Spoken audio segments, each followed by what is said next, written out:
There have been 121 ayes and 23 nays, 2 present not voting, 3 absent.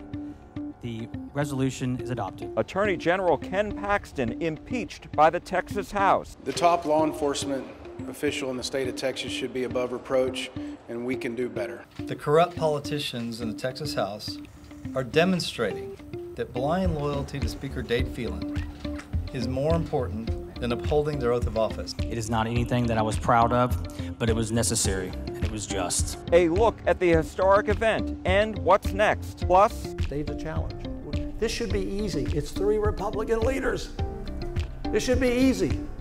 I shouldn't need to take Tylenol 3 times a day. A war of words at the Texas Capitol. Lieutenant Governor Dan Patrick criticizing Speaker Dade Phelan and later Governor Abbott over their sharp differences over how to provide Texans with property tax relief. I'm Jack Fink. A special edition of Eye on Politics from the Texas Capitol on CBS News Texas starts right now. 2 major stories at the Texas Capitol this week. First, the impeachment of Ken Paxton, the Texas Attorney General, and the political showdown between the state's big 3 Republican leaders. We'll get to that in just a moment, but first we want to begin with the historic vote in the Texas House impeaching Attorney General Ken Paxton. Texas House members overseeing the impeachment process against Attorney General Ken Paxton laid out their case, accusing him of misusing his office and powers to benefit himself and a businessman who donated to his campaign. Among the 20 articles of impeachment against Paxton, abuse of the public trust, being unfit for office, dereliction of duty, and constitutional bribery. He put the interest of himself above the laws of the state of Texas. He put the interest of himself over the established laws, policies, and procedures of the Office of the Attorney General. Lawmakers blame Paxton himself as the reason they began investigating him in March. That's when he requested $3.3 million in taxpayer money to settle a whistleblower lawsuit filed against his office. The whistleblowers were 4 of his hand-picked top staffers, who he fired after they went to the FBI alleging bribery and other potential crimes against him. And either this is going to be the beginning of the end of his criminal reign, or God help us with the harms that will come to all Texans if he is allowed to stay the top cop on the take. Then lawmakers who opposed the impeachment process had their turn and complained it was rushed from the start. It's what I call the hang 'em now and judge 'em later policy. The sad reality is that Adam Schiff and Nancy Pelosi put more time and deliberation into the impeachment of Donald Trump than the Texas House has done in the last week regarding this matter. In a surprise, State Representative Charlie Guerin of Fort Worth revealed Paxton threatened some of the House members earlier in the week. And I would like to point out that several members of this House, while on the floor of this House doing the state business, received telephone calls from General Paxton personally, threatening them with political consequences in their next election. He didn't mention names. Paxton's office didn't respond to my email requesting comment. After all the debating, it was time to vote. The question occurs on the adoption of the resolution. This is a record vote required by the Constitution. The clerk ring the bell. Shows the Speaker voting aye. Show Mr. Longoria voting aye. There have been 121 ayes and 23 nays, 2 present not voting, 3 absent. The resolution is adopted. Paxton was immediately suspended from his job as top law enforcement officer pending the outcome of a trial in the Senate, where 2/3 of senators will have to remove him permanently. In a statement, Paxton called the impeachment, quote, an ugly spectacle, and said, quote, it was a politically motivated sham from the beginning. Republican Representative Brian Harrison of Waxahachie says Texas will suffer because of Paxton's suspension. Who's doing on a daily basis the most important thing we need for him to do, and that's fighting against the tyranny that's coming out of the Biden administration and the federal government, where they're encroaching against our liberties and our freedoms on a daily basis.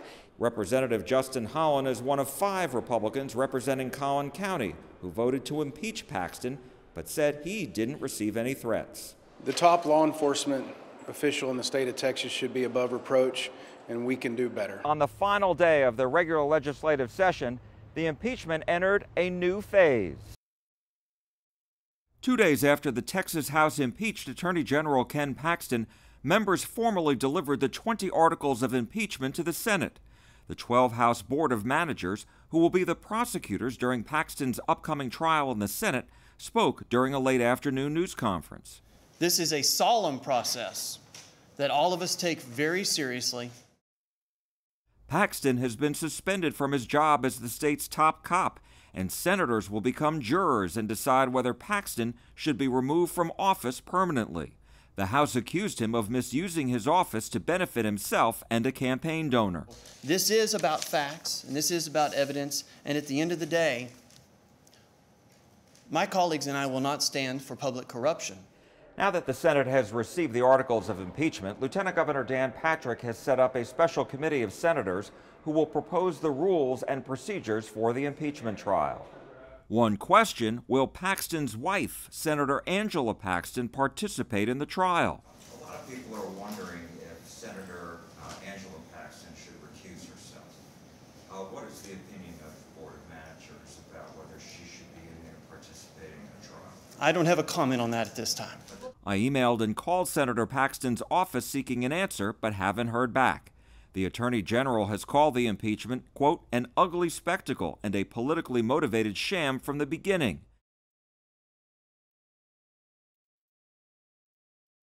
Paxton has sharply criticized Speaker Dade Phelan as a liberal working with Democrats. On Monday, Phelan broke his silence.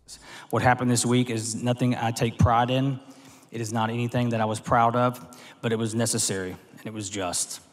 And the Texas House spoke, and we sent a strong message for the future of Texas. The Texas Senate trial will start no later than August 28th. The lieutenant governor said he and the Texas senators who will become the jurors in the impeachment trial are taking their jobs very seriously.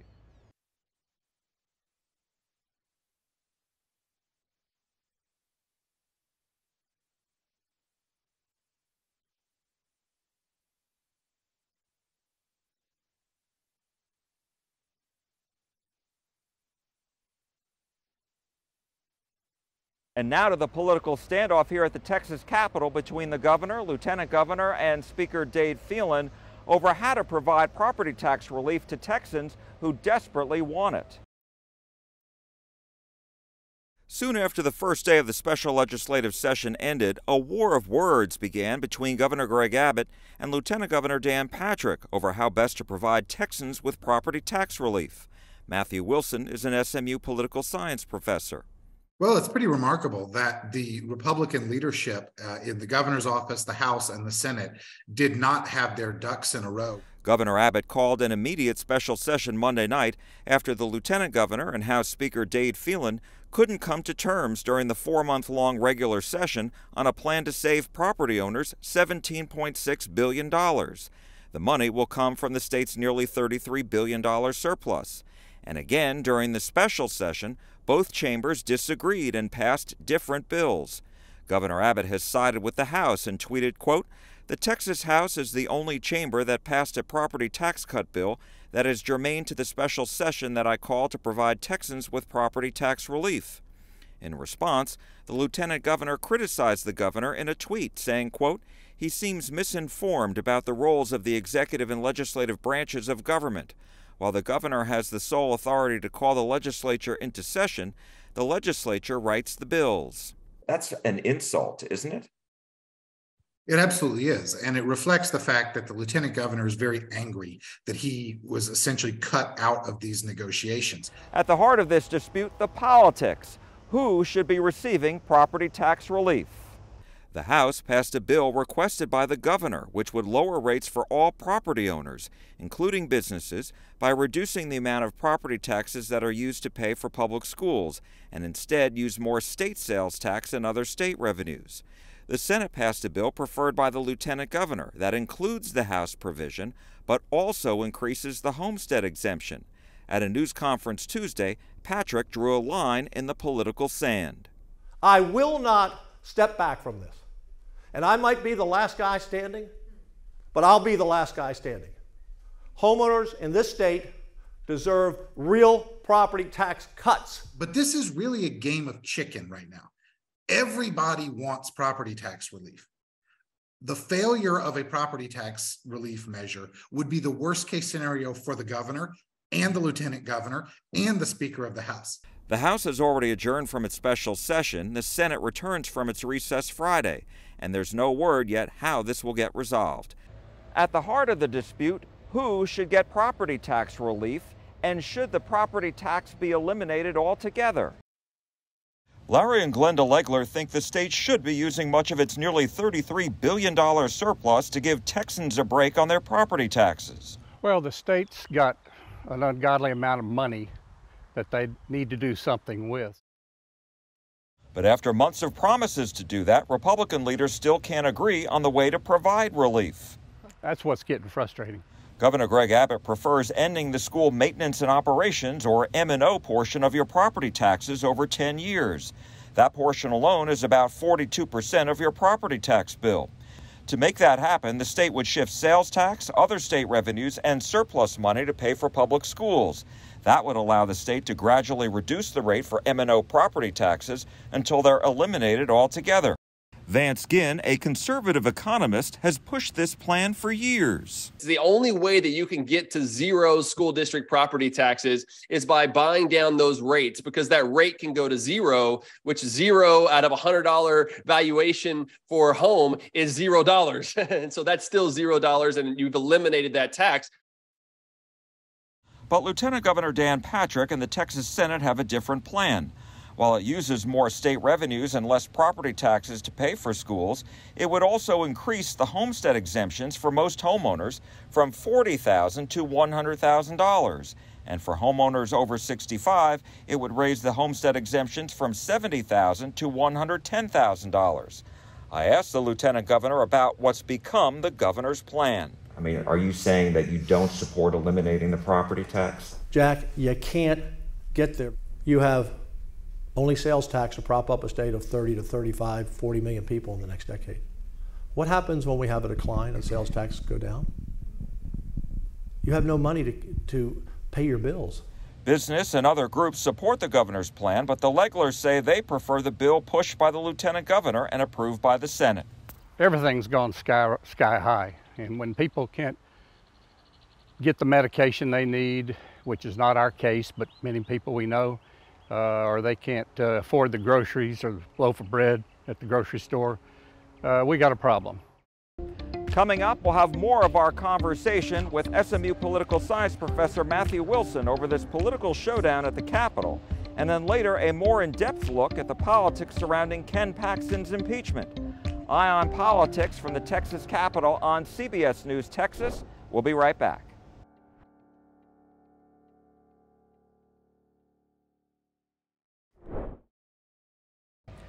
Welcome back. Now to more of our conversation with SMU political science professor Matthew Wilson over the war of words here at the Texas Capitol over property tax relief. There is a political standoff going on at the Texas Capitol right now. We know we're in a special session, but even before the special session, there were sharp disagreements between the House and the Senate over how to provide property tax relief. The session ends, no bill passed, and so the governor calls a special session, and then the House passes a bill that the governor had requested. The Senate passes a totally different version, and so then the governor sides with the House, and now we have this political standoff. And so what do you make of this? Well, it's pretty remarkable that the Republican leadership in the governor's office, the House, and the Senate did not have their ducks in a row going into this session, didn't know how things were going to play out, because clearly this is not the outcome that anyone would have desired or anticipated. The irony here is that everybody wants to provide substantial property tax relief. There's no disagreement about that. Everybody wants to spend about the same amount of money in providing substantial property tax relief. The debate is over how to do that, by what mechanism to provide that relief. And the real point of contention is whether property tax relief should be entirely focused on homeowners or whether a substantial portion should be going to businesses and landlords. And the Senate version focuses entirely on homeowners. The House version that the governor has now come out behind has a substantial portion of the relief going to businesses and to landlords. And that's where this dispute is right now. But one would have thought that those disagreements could have been worked out before we got to this impasse. Well, I mean, in statements last night, after the governor issues a statement saying that he sides with the House because they passed the bill that reflects his plan, the lieutenant governor came out and said, basically saying that the governor may be misinformed about the roles between the executive and the legislative branches. That's an insult, isn't it? It absolutely is. And it reflects the fact that the lieutenant governor is very angry that he was essentially cut out of these negotiations. It's pretty clear that the governor and the Speaker of the House reached an agreement on something that was satisfactory to both of them without a lot of input from the Senate. And therefore, they went ahead to pass that under a very narrow session call that the governor issued, essentially directing the chambers on how to go about providing property tax relief. And the Senate is crying foul. And there has always been some simmering tension between the governor and the lieutenant governor. They represent different elements of the Republican base. They represent somewhat different visions of the Texas Republican Party. And that is coming to the surface now in the disagreement over this property tax bill. And my question is, because the governor came up with his own plan because the House and the Senate could not come up with anything that they could agree on during the regular legislative session. The House really emphasizing capping property tax appraisals, and the Senate really focused on homestead exemptions. The House passed a bill trying to do both, and the Senate wouldn't go for that. And so is it fair for the governor to say, look, I gave you guys 4 months, 5 months to figure this out. I let you handle it. You couldn't. So I'm coming in with my own plan. Isn't that a fair thing? Well, the governor can certainly make a case for his plan. The question constitutionally and legally is, how narrowly can the governor reasonably draw the mandate for a special legislative session? Because the state legislature can only consider measures that the governor has specifically called them into session to consider. That being said, the governor cannot just write a bill and hand it to the legislature and say, pass this or not. That's too narrow a call for a legislative session. So the legal constitutional debate right now between the lieutenant governor and the governor is, how narrowly can those boundaries be drawn about what approach can be taken to addressing the governor's broader priority of property taxes? But you're right. The House and the Senate were at odds over this during the entire legislative session. And what the governor's plan does is to say, okay, we're not going to do anything on appraisal caps. We're not going to do anything on homestead exemption. We're going to focus entirely on the issue of compression, that is giving money to school districts so that they can lower the rates. And he sees that as a simple, clean approach that splits the difference essentially between the House and Senate approaches. And he just wanted everybody to get on board with that quickly, get this passed and over with. But it's clear that Dan Patrick is really committed to this increase in homestead exemptions. And that's what's creating the impasse right now. Yeah, and he actually said as much earlier in the day, saying he's like, I may be the last person standing and I will be the last person standing on this. He said he's not going to back down from this. And so how do you see this playing out? Because at some point it does have to get resolved, right? Because if not, isn't this too big of an issue? The governor, lieutenant governor, everybody, Republicans, Democrats, they favor this. They want some kind of property tax relief. They've all promised it. So how does this get resolved? Well, there's a couple of questions here. First of all, is whether Dan Patrick can unilaterally command the state Senate. And largely he has been able to do that. So the question is, would there be senators that would break with Patrick, just enough Republicans to join with the Democrats and pass the governor's bill? That's one possibility. I think that is unlikely because Patrick wields a lot of influence over the Republican caucus in the Senate. So if just enough Republicans joined with Senate Democrats to get a majority and pass the bill, that would be one way out of this.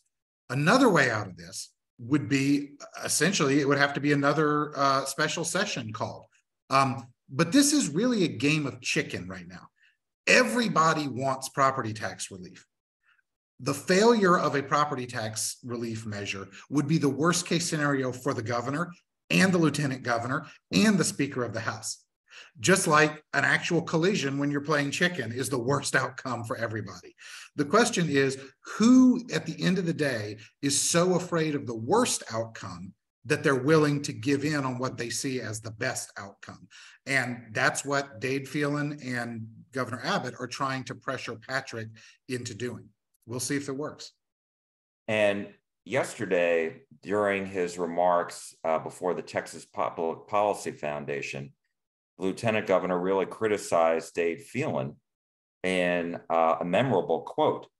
He said, "Dade is a challenge," and he said, "We're all three Republicans. It should be easy. I shouldn't have to take Tylenol 3 times a day." What'd you make of that? I mean, he's just saying publicly what we've all seen happen for a while on a variety of issues. The House and the Senate, and therefore the Speaker Phelan and Lieutenant Governor Patrick, have been at odds in this legislative session. They've been at odds over property taxes. They've been at odds over school choice. They've been at odds over sports betting. They've been at odds over some of the range of culture war issues. They have different approaches to governance. And it's pretty clear that Dan Patrick represents the populist movement element within the Republican Party to a significant degree. And Dade Phelan represents the Chamber of Commerce business element within the Republican Party to a significant degree. And sometimes those groups agree, but sometimes they have different priorities. And that's clearly what's coming to the fore in this legislative session.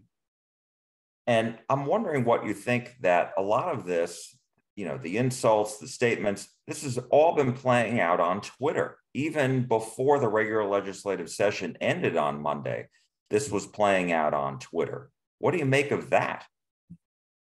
Well, we know that social media dials up the temperature on all kinds of disputes and conflicts through our society writ large, and this is no exception. People are playing not only the insider game in Austin, but also they're playing to the court of public opinion, and social media is one major way that they do that. Republicans typically have not been quite as active on Twitter as Democrats have been in the past. But we're starting to see that change somewhat, and we're starting to see, you know, these legislative leaders try to make their case to the public using social media, using Twitter. I think that's going to be an important part of this going forward, because the reality here is that the governor and the Speaker of the House have a fairly strong legal and institutional position. But I think that the lieutenant governor has a pretty strong position in the court of public opinion.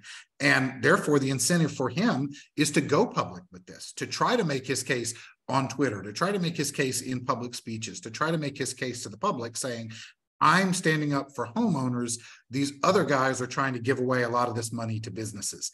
And I think that's a pretty powerful populist appeal that Dan Patrick can make on this. So who's winning and who's losing? Well, I mean, right now, it appears that the governor is in the strongest position because he's the one that has the authority to call special sessions and to determine the parameters of the special session. And the lieutenant governor cannot unilaterally do that.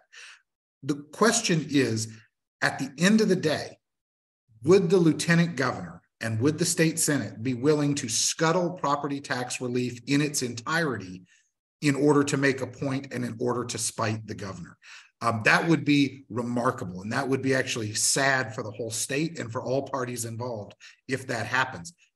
But the lieutenant governor doesn't have a lot of weapons at his disposal in this debate, short of that, what we might call nuclear option. So it really is a difficult spot to be in. Earlier in the session, during the regular session, the lieutenant governor held a news conference on property taxes. And he said of Speaker Phelan, you got to know when to fold your cards. Could that statement come back and bite him? I think it could. I think that's what the governor would tell him right now, in that the governor has essentially decided to, in his view, split the difference between the House approach and the Senate approach. And he said, look, we couldn't all get on the same page. Here's an approach that works reasonably well for everybody. Let's get this done. And so I think Abbott and Phelan would like to signal to Patrick, this hand has been dealt. Take it or leave it. And we'll see if he's willing to do that.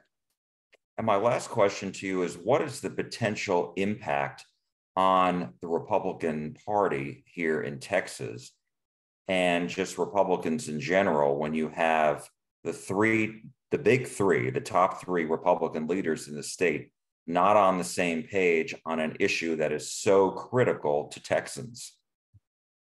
It certainly does not bode well for the Republicans' future prospects. And look, the Republican Party in Texas is strong and will remain strong.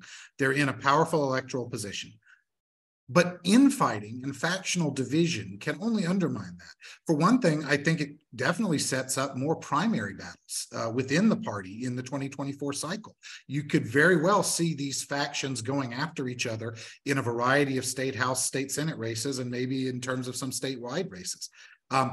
Democrats are certainly happy to see it. I mean, Democrats have been the minority party in Texas for a long time now, and any cracks in the facade of Republican unity can only help Democratic prospects. Republicans have to know that. They have to realize that from a political standpoint. They don't have as much luxury to be divided now as they did 10 or 15 years ago. 10 or 15 years ago, their position was so dominant in the state that divisions, frankly, didn't really matter. They could just steamroll the Democrats. They're not in that kind of position now. Democrats are clearly the minority party, but they have a puncher's chance to win elections. And Republican divisions just make that more plausible. So I think it is a political problem for the statewide Republican Party. SMU political science professor Matthew Wilson, thank you so much for joining us. We appreciate your insight. Oh, thanks for having me. Coming up, more of our conversation with Dr. Joshua Blank at the Texas Politics Project at UT Austin about the political impact of the impeachment of Attorney General Ken Paxton, when Eye on Politics on CBS News Texas comes right back. Now that Attorney General Ken Paxton has been impeached and suspended from his job, what's the political impact among Republicans? Here's more of our conversation with Dr. Joshua Blank at the Texas Politics Project at UT Austin. The question is, can Ken Paxton survive in the Senate? I think that's a really tough question to answer at this point, and there's a lot of moving parts here that are really difficult to disentangle. First and foremost, I think you start with what we saw in the Texas House of Representatives yesterday, where we saw really an overwhelming vote for conviction made up of a bipartisan group of Republicans and Democrats. There were very few defections among Republicans in defense of Ken Paxton, and even the defense that they mounted was really about procedure, more so than about the actual allegations. So on the record, it looks like the Senate has a lot to deal with. At the same time, there's the politics of this. Right before the House voted, the House became aware that Donald Trump had made a statement in support of Ken Paxton. So too did Senator Ted Cruz. And so the question then becomes, what kind of impact does the politics of this have on the Texas Senate? And the reality is in Texas that the Texas Senate is the more political body really than the Texas House. So to your point, the fact that former President Donald Trump, Senator Ted Cruz came out in support of Ken Paxton, how big of a role is that going to play? Well, I think that's the million-dollar question right now. I mean, ultimately, the senators are going to have to deal with the evidence when placed before them, but they're also going to have to deal with the fact that the President of the United States, and a very, very, very popular politician among Texas Republicans, has come out in defense of Ken Paxton. The reality is this fits a fact pattern that should be very comfortable for a lot of Republican voters. One of their favorite elected officials being, potentially, or at least portrayed as being railroaded by some kind of a process. Does that weigh on senators, more so than the evidence put in front of them?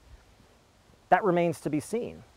A really big question that also gets, I think relayed into this is what role does the lieutenant governor play in all this?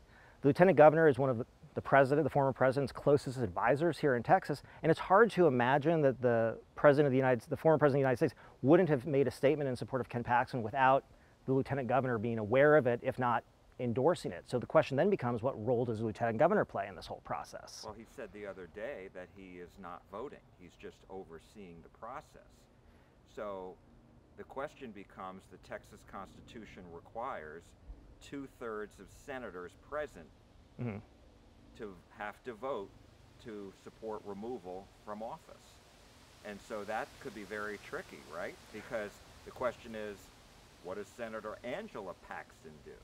This is a big, big question mark here. Ultimately, there are, ultimately, an impeachment process is not very common, as the first and foremost thing. So anybody who says to you at the beginning, well, this is how it's done, is probably speaking with a little too much certainty than we can imagine.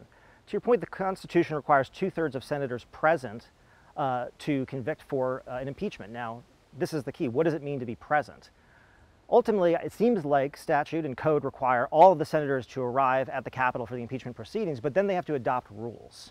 All legislative bodies adopt rules for various proceedings, and the question then becomes, what do those rules look like? Does the Attorney General's wife and State Senator Angela Paxton have the ability to recuse herself, or does she have to make a vote? Additionally, State Senator Brian Hughes is named in one of the impeachment counts as providing essentially a phony request for an Attorney General's opinion. Does he recuse himself? Can either of them recuse themselves? And ultimately, we won't know the answer to that question until we know what kind of rules they adopt. And that's where the Lieutenant Governor comes in. Ultimately, Lieutenant Governor has shown that he has a very tight grip on the Texas Senate. When you talk about Texas legislation, one of the things that people say colloquially is that in the Senate there's only one vote that counts, and that's that of the Lieutenant Governors.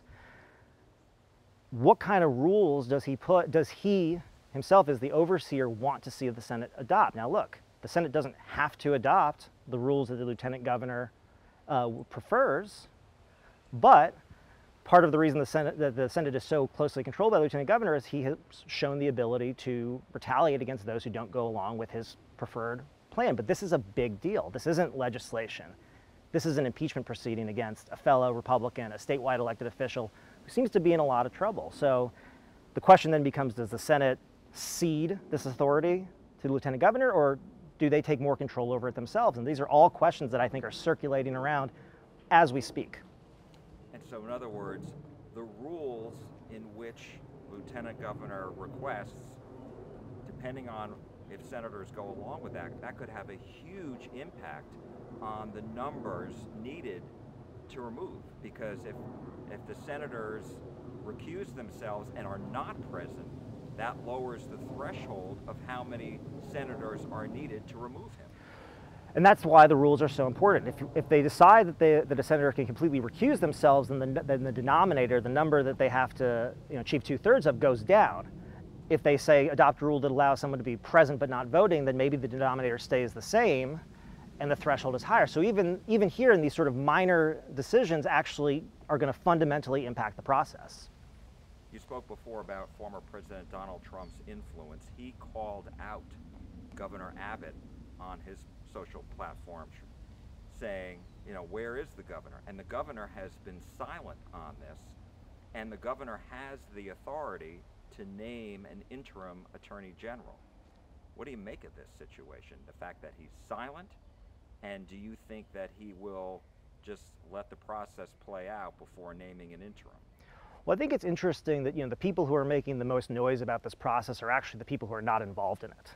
And what you find is that from the participants involved, members of the Texas House, members of the Texas Senate, the Lieutenant Governor, the Governor, there's a lot more reticence to jump in on this at this moment because they're actually being faced with the real facts of what the House laid out yesterday, and those facts were very troubling. So the fact that the governor is not necessarily jumping to the defense of the Attorney General, a position he held himself for many years, at this moment, just from a political standpoint, let alone any sort of ethical or requirement standpoint, is really not surprising, because I think for the most part, most people, most Republicans in the state do not want to touch this with a 10-foot pole at the moment. Well, Senator Cruz came out in support of Paxton. Senator Cornyn told me the other day he found the testimony very troubling. Yeah, but again, these are two political actors in Texas who are not actually attached to the fundamental process that is taking place right here that is required of these members. And that makes a big difference. Ultimately, Senator Cruz, Senator Cornyn are not really constrained by any sort of need to remain impartial in this, as maybe a state senator might. And also, ultimately, at the end of the day, they're not going to partake in this process. What did you make of the Collin County Republicans, 5 lawmakers who all backed impeachment? Was that a brave vote for them? You know, all politics is local is an old saw, right? But it doesn't mean it's not true. And the reality is Ken Paxton's legal problems go back far beyond the whistleblower lawsuit to securities fraud charges that have been going on in Collin County for, I think, now almost 8 years. If you consider that, the reality is that's something that, is local news. And so Ken Paxton has remained in the news in a different kind of way in Collin County, I think, and has remained a part of discussion in Collin County in a different kind of way than maybe he has at a statewide level. And when you look at that, you sort of realize, maybe it wasn't as hard of a vote as it looks like from the outside.